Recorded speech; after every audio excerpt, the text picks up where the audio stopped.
Yo, welcome to the last recap video for this little series that leads up to the return of Season 4, which I hope is soon. So I just wanted to say, hey, you guys like Discord? You guys like Cecil games? You guys like the role plays? Go check out my Discord, link in the description. Alright, let's go ahead and jump right into this. Season 4 starts off with Cecil, Talon, and Leon arriving at Neast Plaza. Neast Plaza is the home to the Neast Beast tournament, the tournament that Mahogany Man had told them that they should enter in, the same one that he's going to be entering in. All three of them get to the front gates of the tournament sign-up hall, and Leon and Talon note that Cecil's been acting a little strange. This is because Cecil is having his whole issue with other Cecil and how they're like swapping places and stuff, but he doesn't want to say any of this to them. So all he says is that he's feeling ill, but that once they start this tournament, he should feel a lot better. He thinks to himself about how if these are his last moments with Talon and Leon, then he should make the most out of this time, because he doesn't know what's going to happen with all of this changing of places with the other Cecil. They sign up for the tournament, and because Talon and Cecil had previously won the death game, another Neast event, they are considered Neast champions, which means that they have their own little luxury area where they're going to be waiting, but because Leon's not one of those, he can't wait along with them. Leon says it's fine and that he'll just wait with the regular people while Talon and Cecil will go over into the champion suite. In the champion suite, Cecil and Talon meet Link King and Lexi King, a sibling duo that have competed in the most events and won the most events that are team-based categories when it comes to the whole Neast events. They also meet a warlord named Jeffrey Hawk there. All five of them are called onto the tournament area where they are introduced individually as Neast champions in their own right. We also find out that Jeff is a 4-time winner of this Neast Beast tournament. After finding out that he is in fact a warlord, Talon starts to freak out, but he notes that he's not going to try to turn in Talon and Cecil. He's just here for a good time, and as long as marine eyes aren't on him, he's hardly a warlord. After they're all introduced to the audience, all five of them return not to the main suite where they were at, but with the rest of the fighters, so they are able to once again reconvene with Leon.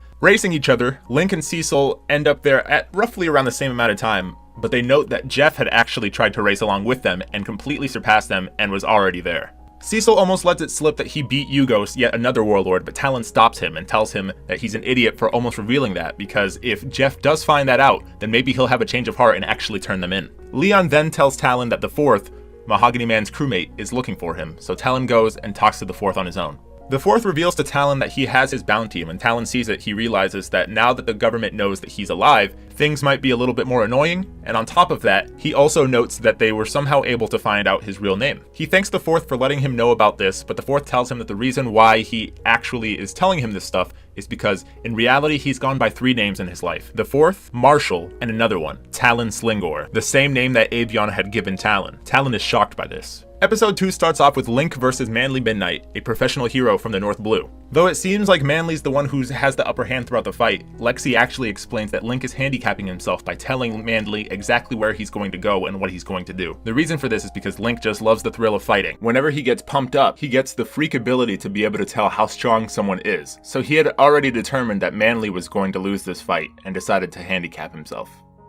Eventually, Link decides to utilize his power and makes an entire blinding light appear throughout the arena. From there, he takes down Manly and thanks him for the fight. Over with the fourth and Talon, the fourth explains a very similar background to Talon's, actually. He says that his entire family was killed in a freak accident, and then as a starving poor orphan, Avion challenged him to a fight, and after he proved himself, he adopted the fourth. 2 years later, Avion comes to the fourth, angered by the fact that he didn't kill the mayor, something that our Talon actually did. Considering him a weak, pathetic, and spineless fool that doesn't even deserve to be his son, he decides to just say everything, since he's pretty much given up on him. He explains that, in reality, the fourth is the fourth Talon. His first Talon, his baby boy, actually died, and after this, he adopted 2 other Talons. The second one managed to get away after proving that he was also not worthy of being Avion's son, and the third one was too smart for his own good, so Avion killed him before he could kill Avion. And now Marshall is the fourth Talon, the one that is not even worth killing. He was also the one that killed the fourth's entire family. He goes on further and explains that he and his older brothers actually have a competition that they've been going on about for many, many years now. The competition is basically to either birth or adopt a child and make them the most famous person that they can possibly make them in the world. The fourth is his 4th attempt at winning this competition, but he is yet another failure. This would make the Talon that we know the 5th, but the 4th explains that now that he knows where the Talon name comes from, he doesn't think he's going to be able to keep calling him that, and he asks him for what his real name is, to which Talon explains Ezekiel Ken is his real name. Back over with Link and Cecil. Link is back from his fight, and Cecil asks him what his devil fruit is, but Link explains that it's actually an angel fruit. Episode 3 starts off with Link asking Cecil if he's ever heard of the Abaddon story, because that's where angel fruits come from. But when Cecil hears that word Abaddon, he tells Link to please not say it anymore. It's still a trigger word for him, and he just does not feel comfortable ever hearing it. Link explains that the story is basically that thousands of years ago, there was a monster that came down from the sky and created a whole bunch of fruits called angel fruits. The monster was evil though, so a group of amazing warriors fought against it and killed it, which got rid of the fruits as well. However, the end of the story says that every few thousand years it comes back, and along with it comes back the angel fruits.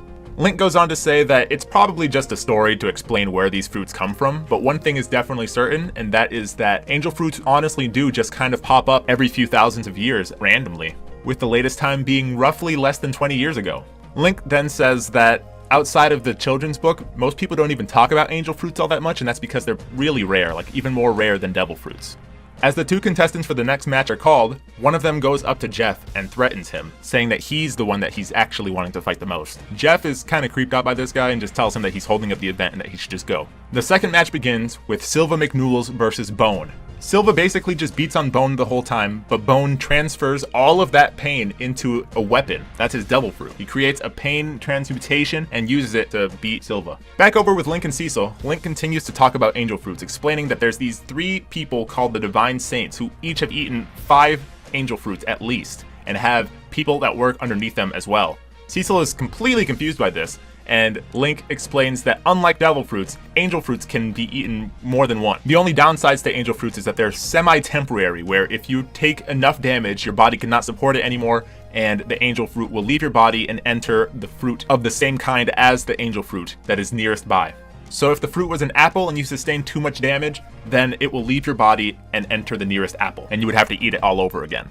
Link then says that not too long ago he actually got a really bad illness that left his body unable to support the fruit, but luckily he had packed enough fruit inside of there for it to have actually just went in there and turned into the apple that he had in his bag. Now he always carries 1 apple in his pocket, just in case. Cecil thinks about the fruit that he ate in Season 1 that he used to fight against Blomar, and thinks about the fact that that was probably an angel fruit, seeing as how it was only there temporarily. He doesn't really know where it is or if it has left his body, because he has taken a lot of injuries, but he thinks about it and it's not really too much that he's taken. He hasn't been necessarily knocked out or anything since he's had it. So he wonders if he still has the fruit or not. The next match then begins. Leon Mathers versus Ander Danderson. Leon seems to have the upper hand, but Ander has actually put an armor of dandruff around his body so that all of Leon's slashes with his sword aren't really doing too much damage to him at all. Leon then switches over to the fire sword that Talon gave him in Season 3. Talon had actually gotten his fire sword from Season 1, back when they were fighting against Blomar. There was an abundance of fire materials and fire weapons and whatnot, so Talon picked one up and carried it with him this whole time and gave it to Leon last season. Leon uses it on Ander, which lights him on fire, and Ander starts to freak out, calling for his mother. He falls on the ground and realizes, wait, he killed his mom. He gets back up and his entire mood has completely changed. This whole time, Ander has had this whole little split personality of his own, similar to Cecil, where he has a more like sadistic and dark side, and he has completely tapped into it and is fighting and pushing Leon back at this point. The two of them prepare their strongest attacks, but before they can actually clash, Ander sneezes, snapping him back into his silly goofy mode and ending the fight with him giving up due to his nose running. Cecil goes over to the Mahogany Man crew, the hero pirates, who are looking at Mahogany Man as he cries due to Ander's runny nose and thinking about the fact that they're not going to be able to fly kites because he's too sick. Lotula then explains that she's actually a Danderson as well and is Ander's cousin. As they're speaking to each other, a man comes and talks about how Cecil's bounty was recently seen by him, and he starts laughing at the fact that he's at this island because the Marines can't get him. Cecil's really confused and also excited to see his bounty because he had no idea that he even had one, and the guy's really taken back by this because in the picture Cecil's a little kid, so he would imagine that by this point in time, seeing as how Cecil's not a small child anymore, he would have found out that he had a bounty. Cecil's confused about why he's a kid in the picture, but also wonders what he meant by the fact that he's safe on this island from Marines due to his bounty and everything. The guy explains that the Neast Islands are funded and protected by PeaceGov,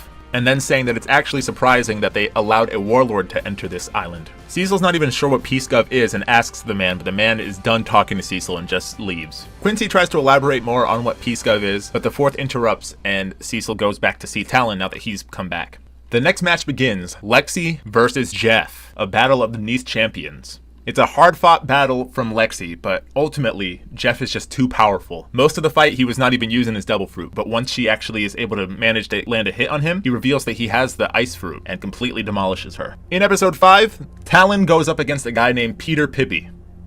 This is the first time that Talon has fought at his full capacity since even Ram Hills, because there's always been something in the way that's causing him to become weakened. First it was the potion that he used, then it was losing his double fruit and not having any sleep, then in season 3 it was being attacked from the inside due to all of the issues that was going on with Ugonna, and now that everything has been alleviated from him, he should be able to be good at doing this. Peter Pippi has an armor double fruit, which makes it so Talon can't just punch him normally, but Talon actually used that punch as a way to gauge if he should go all out or not. Now finding out that he can go all out, he shoots a rain of shadows down at the man, and he is completely crushed. In the audience, 2 onlookers speak about Talon and say that it is actually him. We're not really too sure what exactly they're talking about, but they're saying that they cannot target him right now, but hopefully once the festivities finally start, they'll go after him as well. Otherwise, if they ruin the plan that's happening, the boss might kill them. Cecil and Leon speak about how skilled Talon actually is, but Cecil starts to feel the sensation of other Cecil taking over, so he goes away from Leon and actually switches places, involuntarily.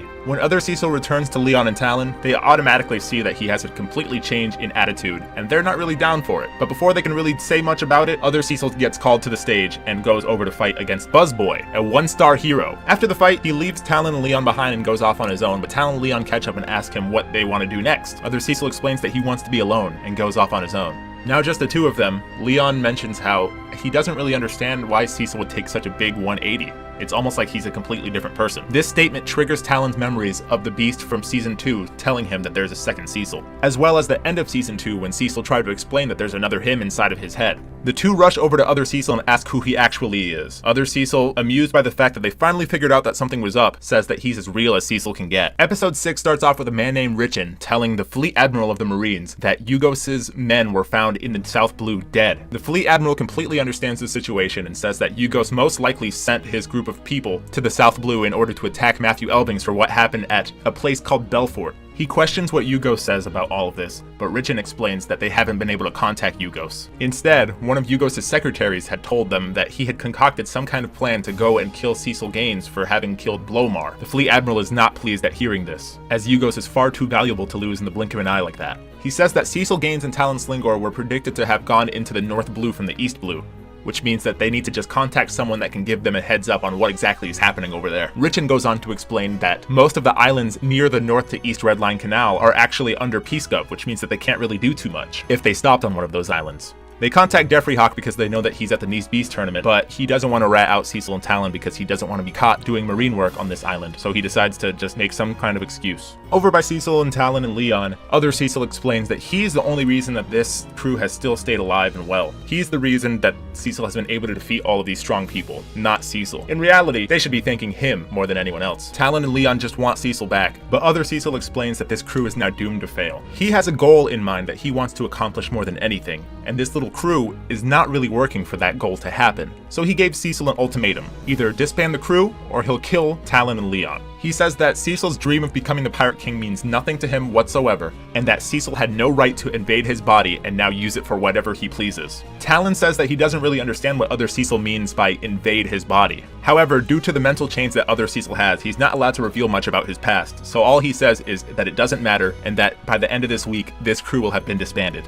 Talon comes to the assumption that other Cecil is the Demon of the East, but even other Cecil is confused as to how people know that name. He says that it's just a name that an old man used to call Cecil back in the day. It honestly doesn't mean much of anything. Talon says that Cecil told him that he didn't know what the Demon of the East means, but other Cecil clarifies and says that he probably just didn't understand why people knew that name, but in reality, he definitely should remember where he got that name because it's also how he got the name Cecil. Other Cecil tries to leave again, but Leon says that there is a doctor somewhere that should be able to help them so that there's only one person controlling the body. Other Cecil tells him to speak further, and Leon explains that they should go to this doctor who's known for targeting and eliminating weaker personalities inside of a person so that the stronger one survives. Other Cecil is amused and intrigued and decides that they should do this. Episode 7 starts off with other Cecil at a restaurant. He's however interrupted by both Link and Jeff showing up. Jeff talks to Cecil about how he heard that he had actually killed Ugonna, and other Cecil confirms. Jeff then has a flashback to back when he was having that one warlord meeting, and after the meeting, Ugonna had confronted him. They have a little back and forth, but the fleet admiral breaks it up. He also explains that Ugonna is an extremely strong asset for the Marines because he's pretty much the lead researcher and developer. All of his equipment can be found in the Darkness Dimension, and if he has been killed, that means that the Darkness Dimension can't be accessed anymore until someone eats the Yami Yami no Mi. Other Cecil takes note of this. Jeff leaves, and Link explains that in reality, Jeff is stronger than Other Cecil. Other Cecil is extremely shocked by this, actually. The two watch a fight on the TV, and then Other Cecil leaves, but Link follows behind because he has no idea how to get back.